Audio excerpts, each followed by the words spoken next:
علیہ رسول اللہ صلی اللہ علیہ وآلہ وسلم، تمام نوجوانوں، میرے بھائیوں اور بہنوں، السلام علیکم ورحمۃ اللہ۔ جو پیغام ہم لے کے تمام کالجز اور یونیورسٹیز میں چلے تھے کہ مغرب جو آپ کو تقسیم کر رہا ہے، جو آپ کو ڈیوائیڈ اینڈ رول کی policy per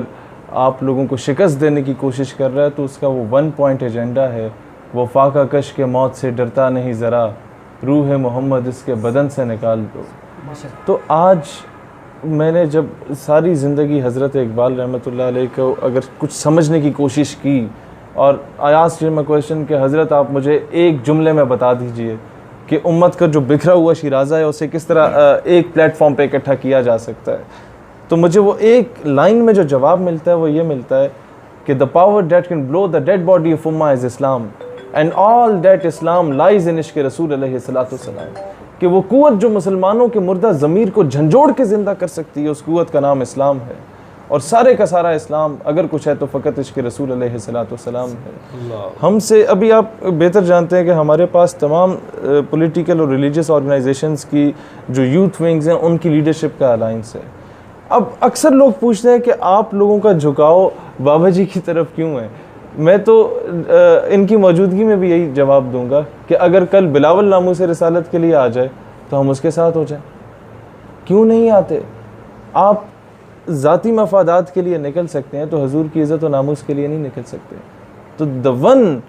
who stands for ناموس رسالت، the one who take any sort of initiative for ختم نبوت صلی اللہ علیہ وآلہ وسلم، تو یہ جو یہاں پر کوئی چیز موجود ہے وہ مجبور کر دیتی ہے آپ کو اس کے پیچھے اللہ اکبر کہنے پر۔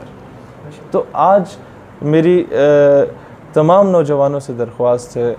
کہ جس طریقے سے آپ لوگ مدارس اور مساجد میں کام چل رہا ہے دین کا، ہمارے اس قوم کو اس غلامی سے کے شکنجے سے نکالنے کا، آج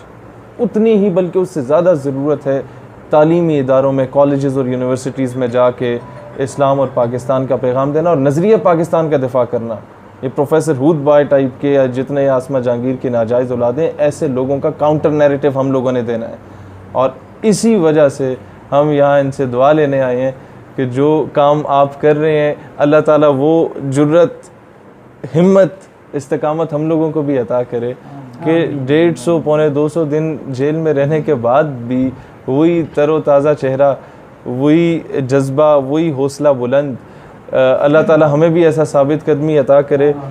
کہ اس حالت میں بھی اگر انہیں یہ کہیں کہ یہ معذور ہیں تو معذور یہ نہیں، ہماری سوچ معذور ہوگی۔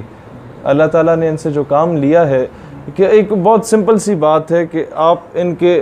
حق پہ ہونا یا حق پہ نہ ہونے کو اگر آپ دیکھیں ایک جملے میں ڈیفائن کرنا چاہوں تو وہ یہ ہوگا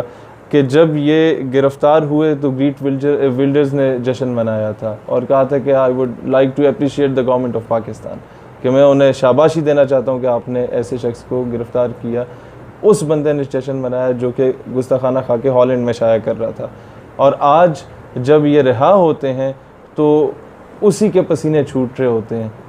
رہا تو یہ پاکستان میں ہو رہے ہیں، پسینے لوگوں کے کہاں کہاں چھوٹ رہے ہیں۔ تو ہم ہر اس شخص کے دست و بازو بنیں گے جو قادیانیت کے خلاف اور ختم نبوت صلی اللہ علیہ وسلم کے حق میں کھڑے ہوں گے، اور مجھے تو فخر ہے کہ ہم ایک ہی قوم، خطے، قبیلے، ایک ہی علاقے سے تعلق رکھتے ہیں، اور بابا جی سے بھی کہیں گے کہ آپ ہمارے لیے دعا کریں، اور کوئی نوجوانوں کو حضرت اقبال کی روشنی میں کوئی ایک شعر کی روشنی میں اگر کہنا چاہیں تو آپ۔ اللہ تعالیٰ آپ کے حوصلوں کو مزید بلند فرمائے، آمین۔ اور آپ جو مشن جاری رکھے ہوئے ہیں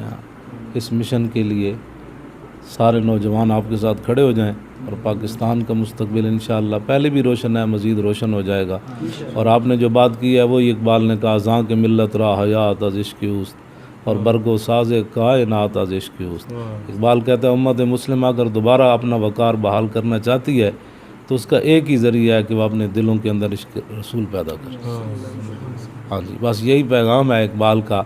اور اقبال کے شاہین، جو اقبال شاہین تلاش کرتا وہ آپ نوجوان ہی ہیں، اور انشاءاللہ آپ کھڑے ہو جائیں، پوری دنیا میں پاکستان کا نام بھی بلند ہوگا